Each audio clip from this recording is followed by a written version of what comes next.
Master जी, अब video click भी किया है, आ भी गए हो तो पूरा लेक्चर देखना है, कहीं नहीं जाना है। वीडियो पसंद आए तो आपने लाइक करनी है, सब्सक्राइब करना है, अदरवाइज मैं आपको कुछ भी नहीं कहूँगा। तो आज का जो हमारा टॉपिक है वो है level of organisation from ninth book Sindh text book board. Level of organisation ये बहुत ही इंटरेस्टिंग टॉपिक है। लेवल ऑफ ऑर्गेनाइजेशन, तो सबसे पहले हम इस टॉपिक को समझते हैं कि ये टॉपिक क्या कह रहा है। तो वर्ड लेवल, लेवल का मतलब होता है स्टेप, स्टेज या पार्ट।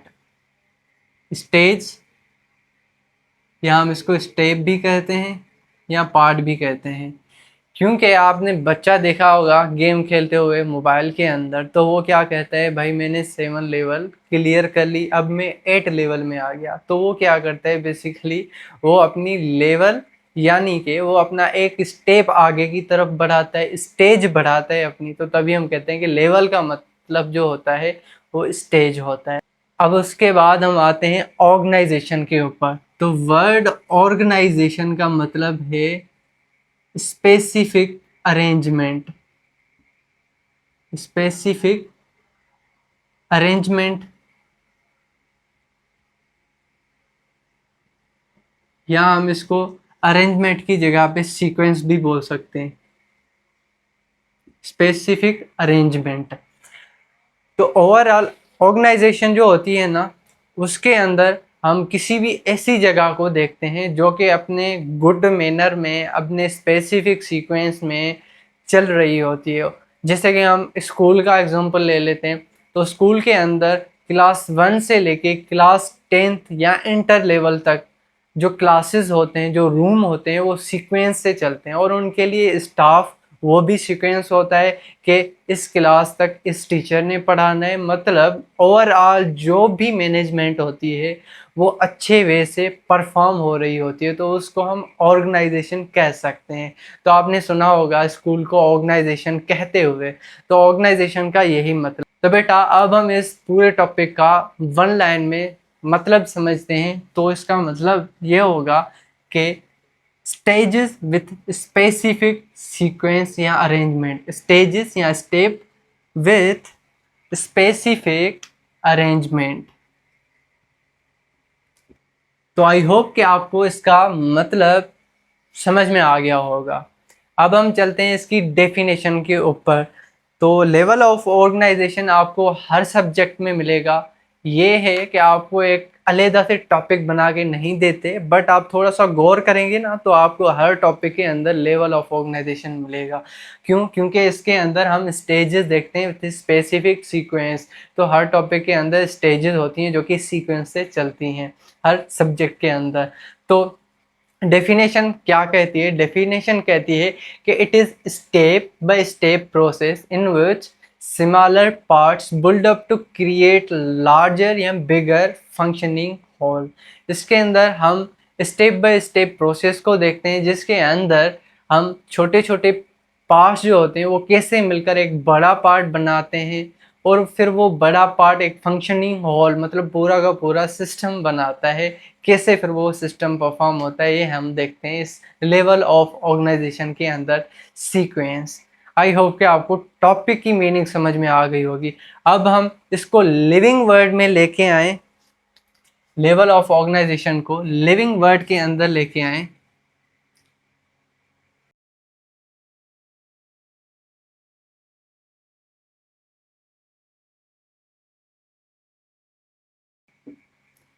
तो ये बेस्ड अपॉन है, बेस्ड अपॉन केमिकल फाउंडेशन।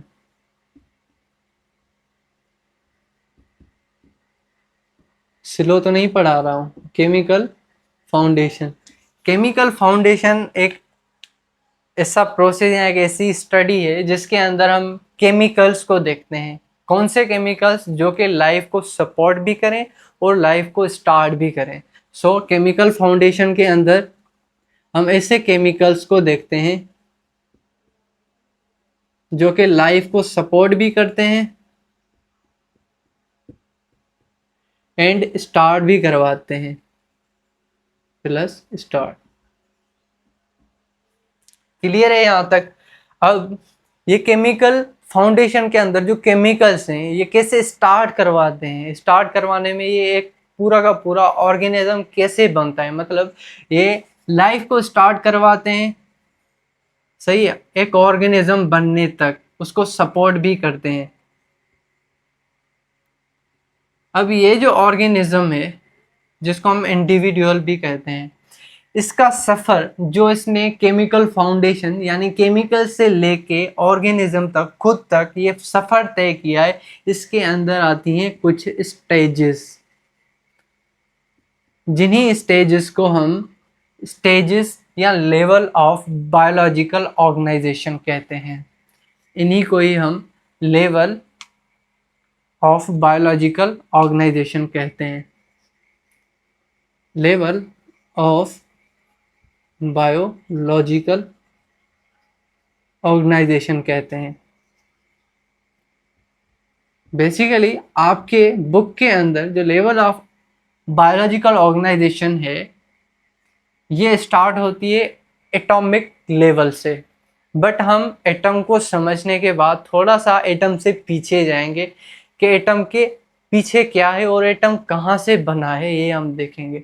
तो एटॉमिक लेवल से पहले आती है सब एटॉमिक लेवल, एटॉमिक लेवल से पीछे जाएंगे, सब का मतलब होता है पीछे, सब एटॉमिक लेवल, एटॉमिक लेवल से पहले वाली जो लेवल है बिफोर द एटॉमिक लेवल, सब एटॉमिक लेवल आती है। तो अब हम उसको देख लेते हैं। सब एटॉमिक लेवल के अंदर हम एटम को देखते हैं कि वो कैसे बना है। एटम जो होता है बेसिकली ये स्मॉलेस्ट यूनिट होता है मैटर का, यहाँ पे हम लिखते हैं, यहाँ पे एटम जो होता है, एटम ये स्मॉलेस्ट यूनिट होता है किसका, मैटर का। अब मैटर क्या है, ये एक ऐसी चीज है जो कि जगह घेरती है, जगह घेरने के साथ साथ अपना वजन भी रखती है, मतलब वेट भी रखेगी और जगह प्लेस भी घेरेगी, जगह भी और वेट भी, ये दोनों रखने वाली चीज को हम मैटर कहते हैं। अब एटम के अंदर दो जगहें मिलती हैं, हमें दो पोर्शन मिलते हैं। कौन से पोर्शन है वो हम देखते हैं। अब इस एटम के अंदर हमें दो पोर्शन मिलते हैं। एक जो पोर्शन होता है उसको हम न्यूक्लियस कहते हैं। अब इसके बाहर वाला जो पोर्शन होता है उसको हम ऑर्बिट या फिर शेल कहते हैं, ऑर्बिट या शेल वाला पोर्शन।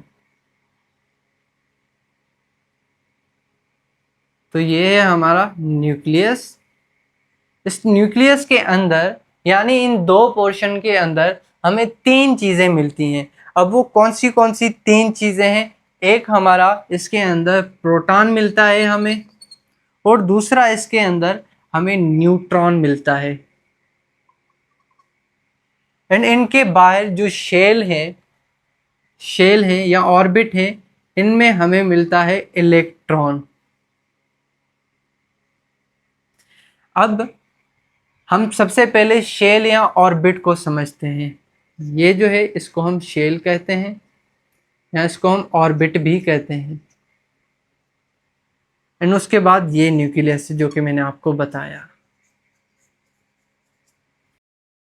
अब देखो सिंपल हम इसकी डेफिनेशन देखते हैं कि ऑर्बिट या शेल क्या है। ऑर्बिट या शेल ये एक फिक्स्ड स्पेसिफिक पाथ है, सर्कुलर पाथ है जो कि अराउंड द न्यूक्लियस है, और इसके अंदर हमें इलेक्ट्रॉन मिलता है जो कि इसको रिवॉल्व करता हुआ हमें नज़र आता है, कि इसको न्यूक्लियस को। ऑर्बिट या shell it is fixed circular path around the nucleus in which electron revolve. तो उसको हम सिंपल कहेंगे ऑर्बिट या शेल। ऑर्बिट या शेल का मैं आपको एग्जांपल दूं तो जैसे कि आपने सन सुना है, सूरज, हाँ बिल्कुल, सूरज और धरती, हमारी धरती या अदर प्लानेट जो हैं ये सन को, सूरज को रिवॉल्व करते हैं। हमारी धरती जो है ये 13 लाख मर्तबा छोटी है सूरज से, या हम इसको उल्टा करें तो सूरज जो है वो 13 लाख मर्तबा धरती से, अर्थ से बड़ा है। तो धरती जो है वो बेसिकली उसको रिवॉल्व करती है, और जो रिवॉल्व करने वाला उसका पाथ होता है उसको ही हम ऑर्बिट या शेल कहते हैं।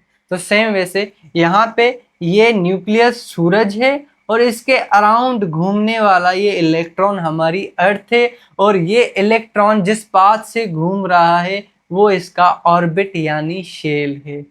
सही है। और ये इलेक्ट्रॉन इस न्यूक्लियस से कितना छोटा होता है, तो बेसिकली ये है हमारा प्रोटॉन। प्रोटॉन के ऊपर हमारी पॉजिटिव चार्ज होती है, और ये हमारा है न्यूट्रॉन जो कि न्यूट्रल होता है। वर्ड नाम ही पहचान है, न्यूट्रॉन न्यूट्रल होता है। और न्यूट्रल होने के बाद भी इसका एक दो फंक्शन है। इसके कौन से एक दो फंक्शन है, वो ये है कि न्यूट्रॉन जो होता है ये इस न्यूक्लियस की स्टेबिलिटी बढ़ाता है और इसके अंदर मास को ऐड करता है, ताकि जो न्यूक्लियस है वो बड़ा नजर आए, न्यूक्लियस जो है वो बड़ा हो जाए। तो सही है, न्यूट्रॉन न्यूट्रल होता है, इसके ऊपर कोई चार्ज नहीं होती। प्रोटॉन पॉजिटिव होता है। तो मैं आपको बता रहा था कि इलेक्ट्रॉन इस न्यूक्लियस से कितना छोटा है। तो हम इसके प्रोटॉन को पहले देखेंगे कि प्रोटॉन से इलेक्ट्रॉन कितना छोटा है। तो प्रोटॉन से ये जो इलेक्ट्रॉन है, इलेक्ट्रॉन ये 1838 मर्तबा छोटा है। किससे? प्रोटॉन से ये छोटा है इलेक्ट्रॉन। और न्यूट्रॉन की अगर हम बात करें तो इलेक्ट्रॉन न्यूट्रॉन से 1836 मर्तबा छोटा है। यानी इस मकोड़ी को हम इस केट के चौगिर्द रिवॉल्व करवाएंगे, चक्कर लगवाएंगे। तो ये जो केट है ये हमारा न्यूक्लियस है, और ये जो एंट है ये हमारा इलेक्ट्रॉन है। तो अब आप इससे अंदाज़ा लगा सकते हैं कि कितनी शेप एंड साइज में ये एक दूसरे से छोटे बड़े हैं। यहाँ तक क्लियर हो गया आपको? एटम और एटम के अंदर जो चीज़ें मौजूद हैं वो कैसे एटम को बना रही हैं, ये टॉपिक क्लियर हो गया। इट मीन्स कि हमने सब एटॉमिक लेवल को देख लिया। अब हम चलते हैं एटॉमिक लेवल के ऊपर। तो एटॉमिक लेवल जो होती है इसके अंदर दो एटम्स मिलते हैं एंड सिमिलर काइंड के एटम होते हैं। उसके अंदर सिमिलर काइंड के एटम होते हैं जो कि एक दूसरे से मिलते हैं। वो मिलते हैं तो हमारा एक एलिमेंट बन जाता है। और आपको पता है कि एलिमेंट जो होता है, एलिमेंट वो क्या होता है, वो सिमिलर काइंड ऑफ एटम से मिलकर बना हुआ होता है। आई होप कि आपको एलिमेंट के बारे में पहले से पता होगा। तो अब हम आते हैं एटॉमिक लेवल ऑफ ऑर्गेनाइजेशन के ऊपर।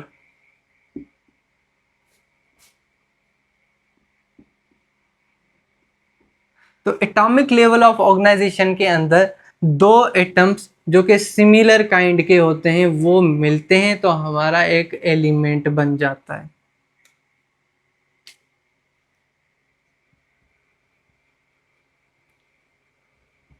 क्लियर है? अब एलिमेंट जो है ये 100 काइंड के हमारे नेचर में मौजूद हैं। 100 प्लस या 100 काइंड के किस्म के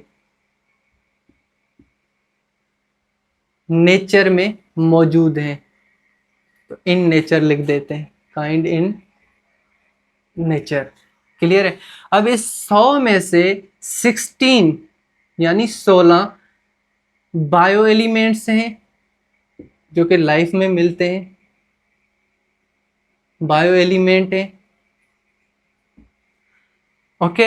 अब इन 16 में से 6 जो हैं वो हमारे बेसिक एलिमेंट है। बेसिक एलिमेंट 6 कौन से हैं, उनको हम कॉम्पस नाम से जानते हैं। कॉम्पस नाम।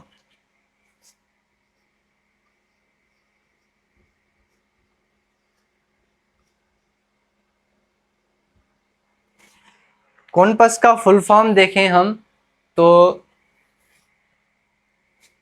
कार्बन लिखते जाओ, हाइड्रोजन लिखते जाओ, oxygen, nitrogen, phosphorus and sulphur, ये 6 एलिमेंट्स हैं जो कि बेसिक एलिमेंट में काउंट होते हैं।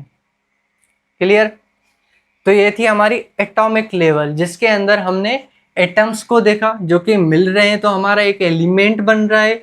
एलिमेंट 100 काइंड यानी नेचर के होते हैं और उनमें से 16 बायो एलिमेंट, 16 में से 6 बेसिक एलिमेंट है जिनको हम कॉम्पस के नाम से जानते हैं।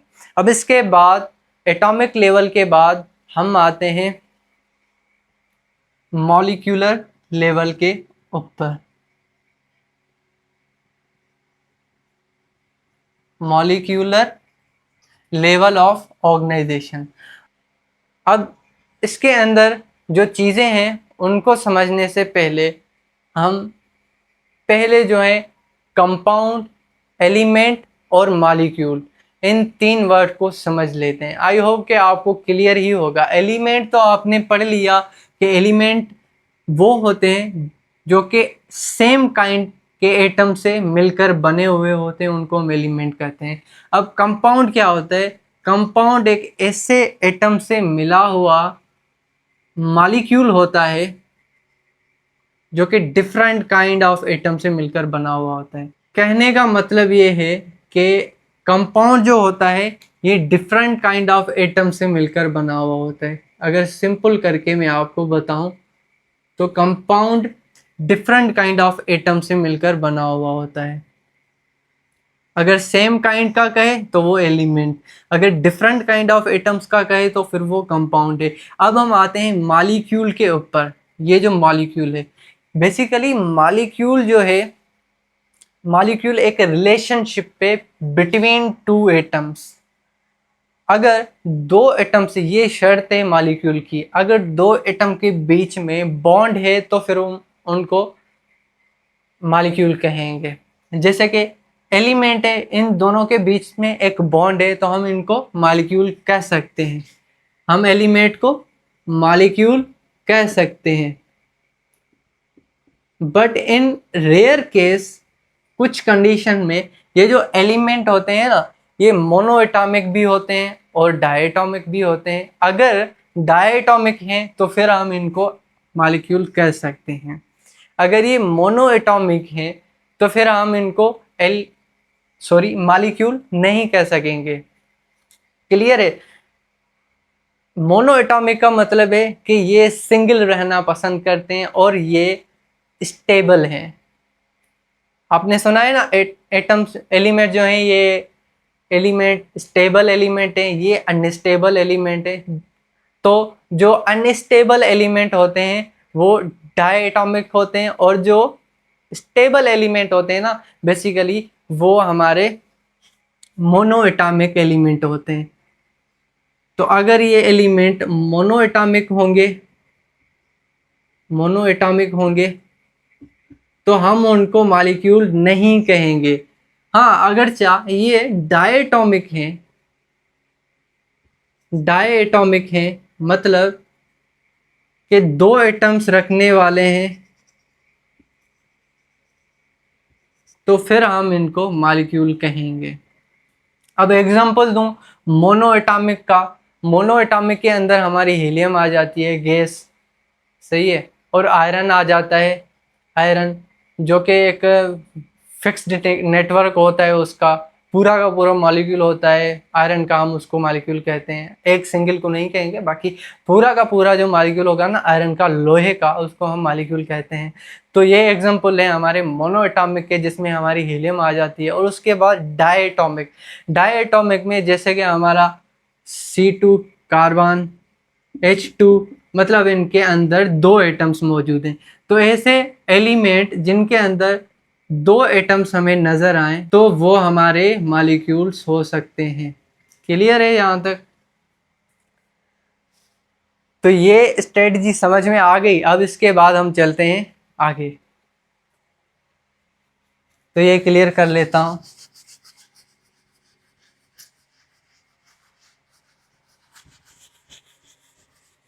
हर चीज सिंपल है जब तक आप मेहनत ना करें, जब तक आप उसे समझने की कोशिश ना करें। अगर आप किसी भी डिफिकल्ट चीज को समझने की कोशिश करेंगे ना तो वो आपको इजी लगने लगेगी। अगर मेरे लेक्चर में कुछ भी समझ में नहीं आ रहा तो आप उसको रिपीट करें। रिपीट करने से आपकी हर चीज क्लियर हो जाती है। तो मॉलिक्यूलर लेवल ऑफ ऑर्गेनाइजेशन के अंदर अब हम ऑर्गेनिक मॉलिक्यूल्स को देखते हैं। कौन से मॉलिक्यूल्स को? ऑर्गेनिक मॉलिक्यूल्स को। ऑर्गेनिक मॉलिक्यूल्स ऐसे मॉलिक्यूल्स होते हैं जिनको हम बायो मॉलिक्यूल्स भी कहते हैं। बायो मॉलिक्यूल यानी लाइफ के मॉलिक्यूल्स। अब आपके बुक के अंदर कुछ लाइन है जो मैं आपको पढ़ के बताता हूँ और फिर समझाऊंगा अभी। These are constructed in great variety and complexity. अब इसको समझने के लिए हम देखते हैं कि हमारे बॉडी में कार्बन, हाइड्रोजन, ऑक्सीजन, नाइट्रोजन, इन 4 एटम से 20 अमाइनो एसिड बने हुए हैं हमारे बॉडी के अंदर। 20 अमाइनो एसिड्स। अब ये 20 अमाइनो एसिड फिर आगे जाके प्रोटीन बनाते हैं। अब फिर ये प्रोटीन हमारे बॉडी के जितने भी पार्ट्स होते हैं वो फिर बनाती है ये प्रोटीन। यानी सेल के अंदर जो पार्ट्स होते हैं वो प्रोटीन बनाती है। दूसरे पार्ट होते हैं वो कुछ अदर चीज़ों से भी बन सकते हैं, बट प्रोटीन से आगे हमारे बॉडी के पार्ट्स बनते हैं। तो देखो यहाँ पे सिर्फ और सिर्फ 4 एटम से 20 अमाइनो एसिड बने हैं। इसी को ही तो हम कहते हैं कॉम्प्लेक्सिटी। कॉम्प्लेक्सिटी और ग्रेट वैरायटी यानी इनसे आगे बहुत ज़्यादा चीज़ें बनी हैं। तो ये आपको लाइन बुक की समझ में आ गई, आई होप। अब उसके बाद ये जो मॉलिक्यूल्स हैं, बायो मॉलिक्यूल्स हैं, इनकी फर्दर 2 मेन कैटेगरी हैं। ये भाई भी साथ छोड़ गया जैसे लोग छोड़ के जाते हैं रास्ते में, क्योंकि इसके रिसोर्सेज कम हो गए, आगे नहीं चल पाया। तो अब हम इसको रखते हैं। तो जैसे कि बायो मॉलिक्यूल्स की 2 कैटेगरी हैं, 2 टाइप हैं। एक हमारे पास आ जाते हैं माइक्रो और दूसरे हमारे पास आ जाते हैं मैक्रो मॉलिक्यूल। Macro molecule.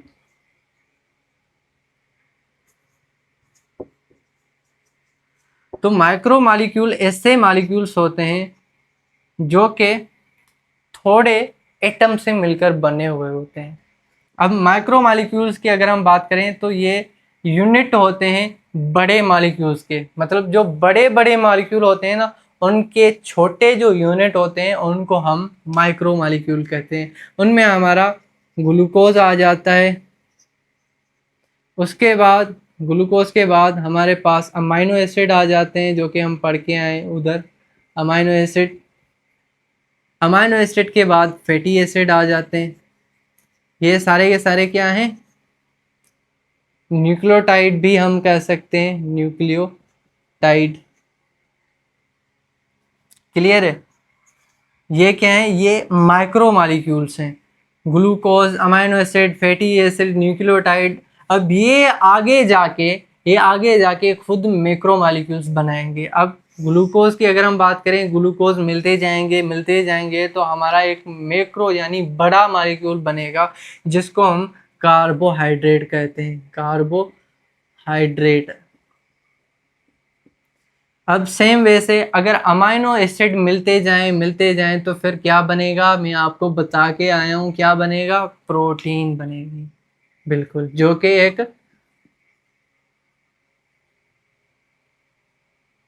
क्या है? मैक्रो मॉलिक्यूल है।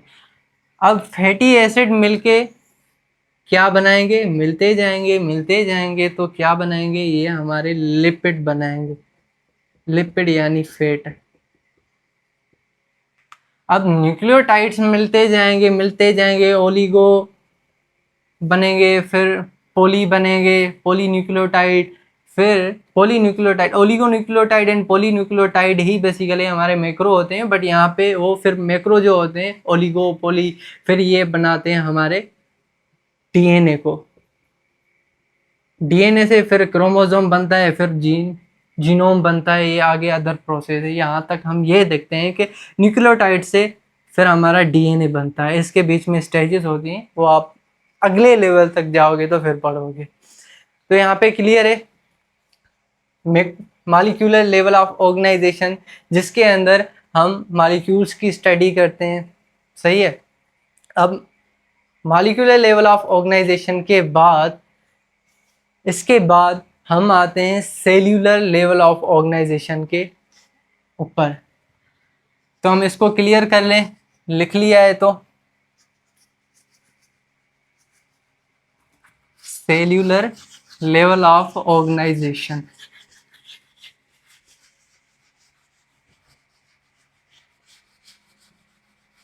बेटा मेहनत करें, मेहनत ही आपको आगे बढ़ाएगी, कोई नहीं आएगा आपके पास जब तक आप गरीब हैं या कुछ भी हैं। चलो लीव द टॉपिक, मोटिवेशनल बन जाता हूँ। तो चलो लेवल ऑफ ऑर्गेनाइजेशन, अब हम देखते हैं सेल्यूलर लेवल ऑफ ऑर्गेनाइजेशन। अब सेल्यूलर लेवल ऑफ ऑर्गेनाइजेशन को समझने से पहले हम सस्पेंशन वर्ड एंड सॉल्यूशन, इन दो वर्ड्स को समझ लेते हैं। Suspension and solution.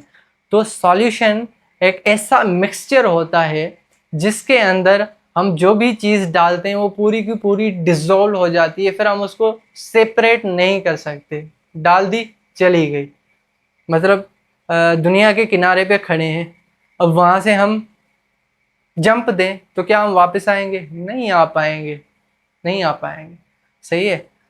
और फिर सस्पेंशन की बात करें तो सस्पेंशन में हम कोई भी चीज़ डालते हैं ना तो वो डिज़ोल्व नहीं होती, हाँ थोड़ा बहुत तैरते तैरते फिर सेटल डाउन हो जाती है, सही है, डिज़ोल्व नहीं होती। सस्पेंशन के अंदर हम उसको, जो चीज़ डिज़ोल्व नहीं होती तो फिर हम उसको सेपरेट कर सकते हैं। जैसे हम किसी छोटे से हॉल के करीब खड़े होके फिर हम जंप देंगे तो हम बिल्कुल ही गायब नहीं होंगे। जब गायब नहीं होंगे तो हमें वो कुएं से निकाल के, खूह से हॉल होता है उससे निकाल के हमें बाहर रख सकते हैं, सेपरेट कर सकते हैं। तो सेम वैसे सस्पेंशन के अंदर कोई भी चीज़, हम जो भी चीज़ डालते हैं वो घुल नहीं जाती, वो सेपरेट हम कर सकते हैं सस्पेंशन के अंदर। अब साइटोप्लाज्म एंड प्रोटोप्लाज्म ये भी समझ लेते हैं ताकि हमारा जो टॉपिक है वो फिर इजीली समझ में आए। तो प्रोटोप्लाज्म जो होता है ये सेल के न्यूक्लियस और उसके साइटोप्लाज्म,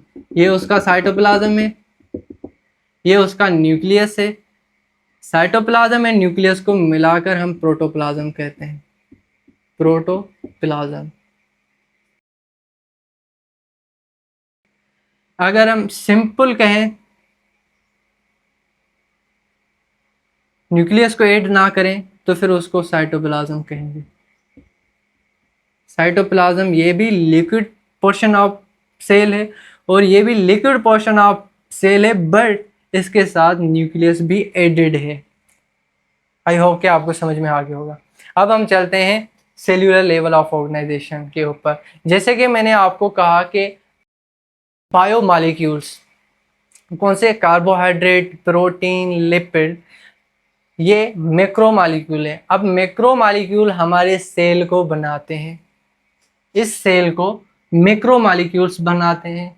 अब बनाने के बाद आपके बुक में लाइन है कि biomolecules when work together in the form of suspension, जब वो सस्पेंशन के फॉर्म में वर्क करते हैं तो फिर वो जो बायोमॉलिक्यूल्स हैं वो इस सेल के अंदर डिसॉल्व नहीं होते। सस्पेंशन में वर्क करें तो डिसॉल्व नहीं होंगे, वो ऐसे तैर रहे होते हैं इसके अंदर, घुलते नहीं है। जब ये इस सेल के अंदर तैर रहे होते हैं तो इस सेल स्टेबिलिटी, सेल की structure, all over the functions ये परफॉर्म होते हैं। अब हम देखते हैं कि सेल्यूलर लेवल ऑफ ऑर्गेनाइजेशन के अंदर जो बायोमॉलिक्यूल्स हैं जिन्होंने एक सेल को जन्म दिया, अब सेल परफॉर्म कर रहा है अपने फंक्शंस को।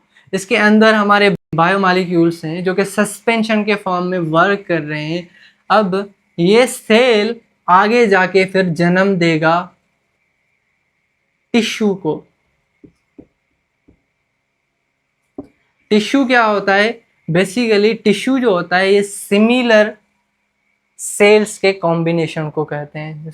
सेल है ना ये, अब ऐसे सेल बट सेम काइंड के सिमिलर सेल्स ग्रुप बनाए, group of similar sales is called tissue. तो ये भी सेल है, ये भी सेल है, ये भी सेल है, ये सेल है, ये जब मिले हैं तो हमारा एक टिश्यू बना है जो कि सिमिलर काइंड ऑफ सेल से बना है। अब टिश्यू हमारे बॉडी में, there are many kind of tissue हमारे बॉडी में। चलो हम इस टॉपिक को डिटेल में नहीं पढ़ते। तो टिश्यू जो है, बस ये आपने याद रखना है कि टिश्यू जो है ये सिमिलर काइंड या सिमिलर सेल से बनता है। टिश्यू बनने के बाद अब ये टिश्यू फिर आगे जाके एक स्पेसिफिक ऑर्गन बनाएगा। डिफरेंट काइंड ऑफ टिश्यू जब मिलते हैं, जब डिफरेंट काइंड ऑफ टिश्यू, अब ये एक टिश्यू है सिमिलर सेल्स का, दूसरा सिमिलर सेल का दूसरा टिश्यू होगा, तीसरा टिश्यू होगा, सिमिलर सिमिलर सेल्स के टिश्यू होंगे। बट जब हम उन दोनों को देखेंगे, इस टिश्यू को देखेंगे और नीचे वाले इस टिश्यू को देखेंगे जो कि सिमिलर सेल से बने हुए हैं, तो ये सेल्स एक दूसरे से डिफरेंट ही होंगे। इसी वजह से आपके बुक में वर्ड यूज हुआ है कि डिफरेंट सेल्स यानी different tissue, group of cells tissue work together या कंबाइन टुगेदर, हम कंबाइन लिखते हैं, कंबाइन टुगेदर तो क्या बनता है? तो हमारा एक ऑर्गन बनता है, ऑर्गन बनता है। अब कौन सा ऑर्गन उठाएं? जैसे कि हम स्टमक को ले लेते हैं, तो ये हमारा स्टमक है जो कि डिफरेंट टाइप ऑफ टिश्यू से मिलकर बना हुआ है स्टमक।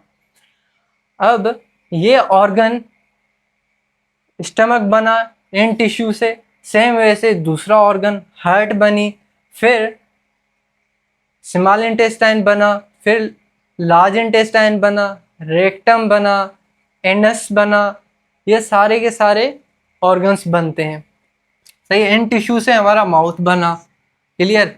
माउथ के बाद हमारा स्मॉल इंटेस्टाइन बना, फिर लार्ज इंटेस्टाइन बना, फिर हमारा एक रेक्टम बना, फिर हमारा एनस बना। तो ये पूरा का पूरा सिस्टम हो जाएगा। ऑर्गन के बाद जब ऑर्गन आपस में मिलेंगे तो हमारा ऑर्गन सिस्टम बन जाएगा, ऑर्गन सिस्टम। अब ऑर्गन सिस्टम क्या होता है? डिफरेंट ऑर्गन्स मिलकर एक सिस्टम बनाते हैं। ये स्टमक एक डिफरेंट ऑर्गन है, ये माउथ एक डिफरेंट ऑर्गन है, ये स्मॉल इंटेस्टाइन, लार्ज इंटेस्टाइन ये डिफरेंट ऑर्गन्स हैं, रेक्टम, एनस ये ओवरऑल डिफरेंट ऑर्गन्स हैं क्योंकि इनका फंक्शन भी डिफरेंट है। माउथ में टीथ मिलते हैं हमें जिनका काम खाने को चबाना होता है, मतलब ओवरऑल जितने भी ऑर्गन्स होते हैं उनका फंक्शन डिफरेंट होता है।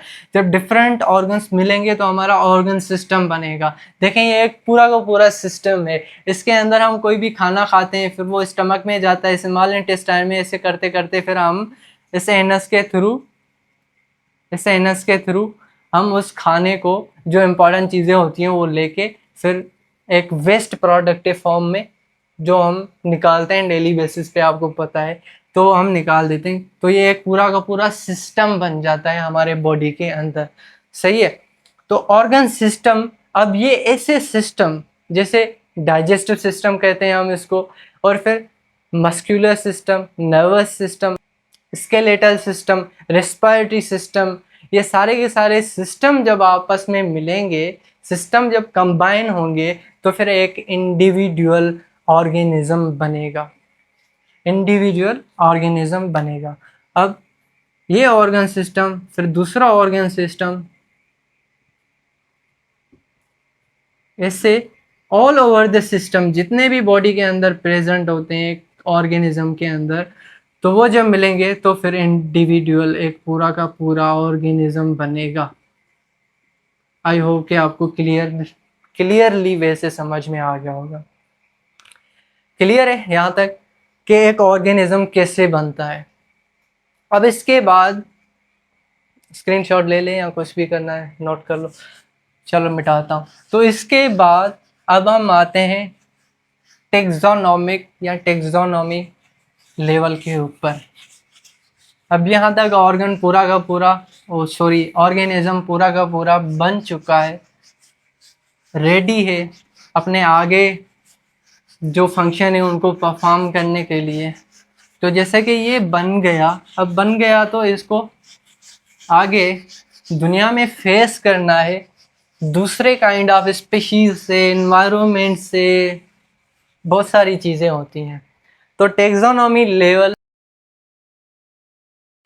ऑफ ऑर्गेनाइजेशन, तो टेक्सोनोमिक लेवल ऑफ ऑर्गेनाइजेशन के अंदर जो सबसे छोटा यानी स्मॉलेस्ट यूनिट होता है वो हमारी स्पीशी होती है। स्पीशीज सबसे छोटा यूनिट है टेक्सोनोमिक लेवल का, टेक्सोनोमी लेवल का। क्लियर है? अब ये जो स्पीशी है इसको हम डिफाइन करें तो कैसे डिफाइन करेंगे? मार्फोलॉजिकल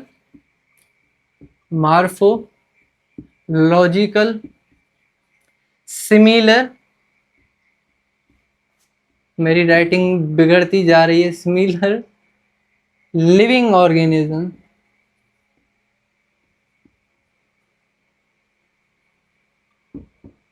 को हम स्पीशी कहते हैं। तो मार्फोलॉजिकल सिमिलर लिविंग ऑर्गेनिज्म हमें स्पीशी के अंदर देखने को मिलते हैं। क्लियर है? जो कि फिर आगे इंटरब्रीड करते हैं, आपके बुक में है इंटरब्रीड करते हैं ताकि वो अपने फर्टाइल ऑफस्प्रिंग प्रोड्यूस कर पाए,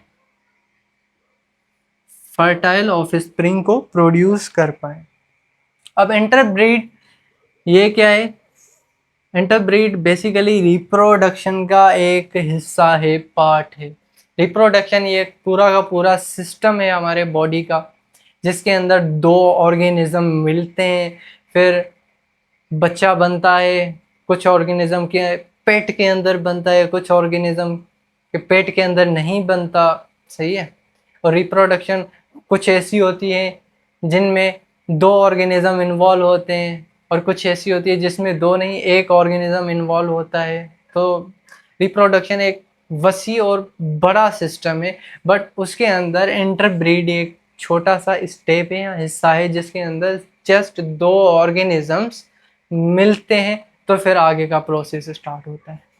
तो यहाँ पे इंटरब्रीड यानी दो ऑर्गेनिज्म की मीटिंग होगी। उस मीटिंग के बाद फर्टाइल ऑफस्प्रिंग प्रोड्यूस होगा। अब फर्टाइल क्यों बोल रहे हैं? क्योंकि ये ऑफस्प्रिंग जो इन्होंने पैदा किया है ये फिर आगे जाके खुद भी पैदा कर सकता है अपने ऑफस्प्रिंग को, तभी हम इसको फर्टाइल ऑफस्प्रिंग कह रहे हैं। आई होप कि आपको क्लियरली से मेरे टॉपिक समझ में आ रहे हैं। आई होप सही है। फर्टाइल ऑफस्प्रिंग, तो ये थी हमारी स्पीशी।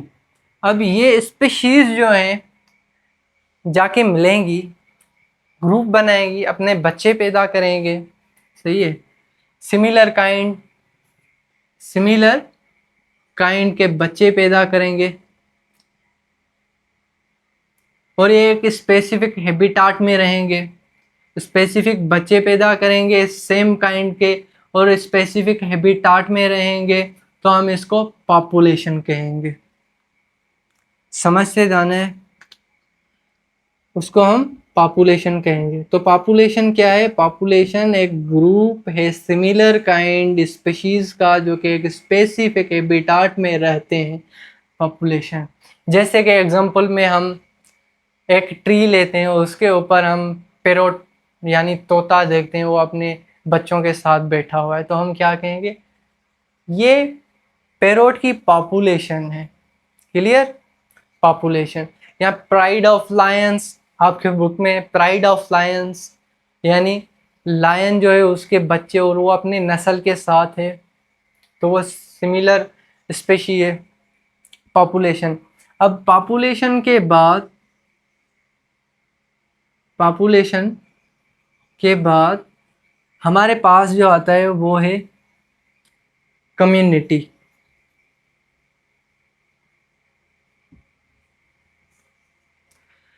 तो कम्युनिटी के अंदर हमें डिफरेंट पॉपुलेशन नज़र आती हैं, मतलब कि लायन भी होंगे, पैरोट भी होंगे, गधा भी होगा, कुत्ता भी होगा, सारे हमें एक जगह पे नज़र आएंगे। There are different kind of species. हमें एक स्पेसिफिक हैबिटाट या किसी जगह पे नज़र आए तो उसे कम्युनिटी कहेंगे। तो कम्युनिटी के अंदर एक ट्री के ऊपर डिफरेंट बर्ड्स नज़र आते हैं, डिफरेंट बर्ड्स ऑन ट्री। इसके अंदर हमने एक पैरोट को देखा, इसके अंदर हमने डिफरेंट बर्ड्स को देखा। अब कम्युनिटीज के बाद हमारे पास इकोलॉजिकल सिस्टम आता है, इकोलॉजिकल सिस्टम। अब इकोलॉजिकल सिस्टम के अंदर हम दो चीज़ों को देखते हैं, एबायोटिक एंड बायोटिक चीज़ों को देखते हैं। एबायोटिक चीज़ें ऐसी होती हैं जो कि नॉन लिविंग होती हैं, बायोटिक चीज़ें ऐसी होती हैं जो कि हमारी लिविंग कंसाइडर होती हैं। तो बायोटिक के अंदर ऑल ओवर द ऑर्गेनिज्म, जितने भी ऑर्गेनिज्म दुनिया में पाए जाते हैं उनको हम बायोटिक कहते हैं। और एबायोटिक ऐसी चीज़ें जो कि नॉन लिविंग हो, जैसे कि हमारी एयर है, डस्ट है, मिट्टी है, हवा है, टेम्परेचर है, ये सारे के सारे एबायोटिक में कंसाइडर होते हैं। अब एबायोटिक एंड बायोटिक ये दोनों आपस में मिल जाएं तो हमारा इकोलॉजिकल सिस्टम बन जाता है, यानी एबायोटिक प्लस बायोटिक। कम्युनिटी के साथ हम नॉन लिविंग एनवायरनमेंट ऐड कर दें,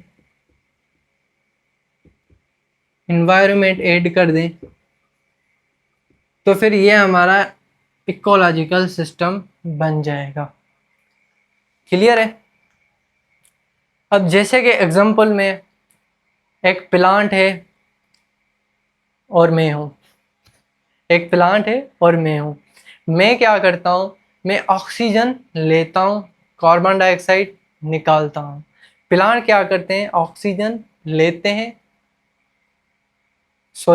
ऑक्सीजन देते हैं और कार्बन डाइऑक्साइड लेते हैं। प्लांट क्या करते हैं, ऑक्सीजन को रिलीज करते हैं, कार्बन डाइऑक्साइड को लेते हैं। अब ये जो एक्सचेंज है मैं लेता हूँ, तो ये किसकी मदद से लेता हूँ, ये मैं इस एबायोटिक यानी अपने इन्वायरमेंट, नॉन लिविंग इन्वायरमेंट की मदद से मैं म्यूचुअलिज्म करता हूँ। ये जो म्यूचुअलिज्म वाला प्रोसेस है ना, इसमें हम टोटली डिपेंड होते हैं एक दूसरे के ऊपर, यानी एक ऑर्गेनिज्म का दूसरे ऑर्गेनिज्म के ऊपर टोटली डिपेंड होना। अगर ये है तो ये भी होगा, ये नहीं तो ये नहीं होगा। सही है? तो इसको हम म्यूचुअलिज्म कहते हैं। तो हमारी जो म्यूचुअलिज्म वाला प्रोसेस है ये इस एबायोटिक यानी नॉन लिविंग इन्वायरमेंट की वजह से पॉसिबल है। क्लियर है? तो नॉन लिविंग इन्वायरमेंट को हम ऐड कर दें लिविंग थिंग्स से तो वो इकोलॉजिकल सिस्टम बन जाता है। अब इकोलॉजिकल सिस्टम के आगे हमें एक बायोस्फीयर मिलता है, बायोस्फीयर। अब देखो इकोलॉजिकल सिस्टम में हम इकोसिस्टम को देखते हैं। इकोसिस्टम में क्या होता है, जैसे कि हमारी डेजर्ट वाला इकोसिस्टम, क्लियर, और हमारा ग्रासलैंड वाला इकोसिस्टम है, ग्रासलैंड, डिजर्ट, ग्रासलैंड, और उसके बाद हमारा मेरीन वाटर इकोसिस्टम है, इकोसिस्टम, उसके बाद फ्रेश वाटर इकोसिस्टम,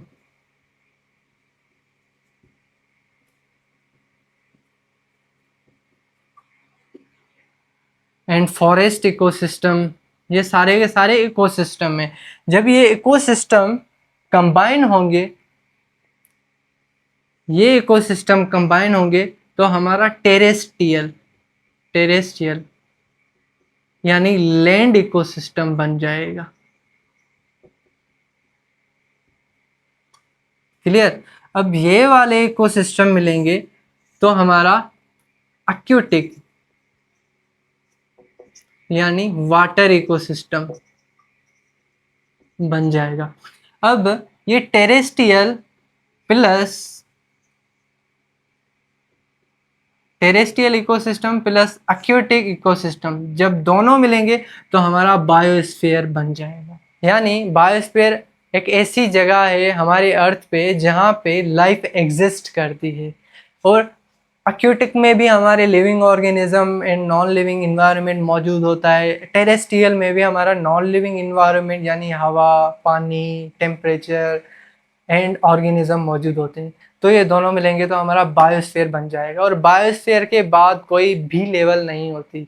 तो यहाँ पे हमारा level of organisation chapter clear हो जाता है। बेसिकली इसके अंदर हम एक एटम से लेके पूरा ऑर्गेनिज्म कैसे बनता है वो देखते हैं। जैसे कि एटम मिलता है तो हमारा मॉलिक्यूल बनता है जिसको हम डाइऑक्साइड कहते हैं। मॉलिक्यूल मिलते हैं तो फिर हमारा सेल बनता है, क्लोरा सेल, जैसे कि आपके बुक में दिया गया है। सेल मिलेगा तो हमारा टिश्यू बनेगा, एपिथेलियल टिश्यू कहते हैं जिसको। टिश्यू मिलेगा तो फिर हमारा एक ऑर्गन मिलेगा जैसे कि स्टमक। ऑर्गन्स मिलेंगे तो हमारा ऑर्गन सिस्टम बनेगा जैसे कि नर्वस सिस्टम। और ऑर्गन सिस्टम के बाद हमारा एक इंडिविजुअल बनेगा। इंडिविजुअल फिर आगे जाके अपनी स्पीशीज़ बढ़ाता है। क्लियर? स्पीशीज़ के बाद हमारा उस पॉपुलेशन बनती है। पॉपुलेशन के बाद हमारी कम्युनिटी बनती है। कम्युनिटी में हम डिफरेंट काइंड ऑफ ऑर्गेनिजम्स को देखते हैं। कम्युनिटी के बाद हमारे पास जो लेवल आती है वो होती है इकोलॉजिकल सिस्टम, जिसके अंदर हम कम्युनिटी यानी डिफरेंट काइंड ऑफ ऑर्गेनिज्म को उनके नॉन लिविंग इन्वायरमेंट के साथ देखते हैं। कम्युनिटी इकोलॉजिकल सिस्टम के बाद हमारे पास बायोस्फीयर आता है जिसके अंदर हम all over the non living and living things earth पे देखते हैं। तो आई होप कि आपको ये मेरा लेक्चर क्लियरली वे से समझ आ गया होगा। एंड नेक्स्ट लेक्चर के अंदर हम unicellular, colonial and multicellular organisation को देखेंगे। तब तक के लिए अल्लाह हाफिज़, अपना ख्याल रखिएगा। एंड अगर आपको ये मेरा लेक्चर समझ आया है तो प्लीज़ सब्सक्राइब एंड लाइक भी कर दिएगा। अल्लाह हाफिज़।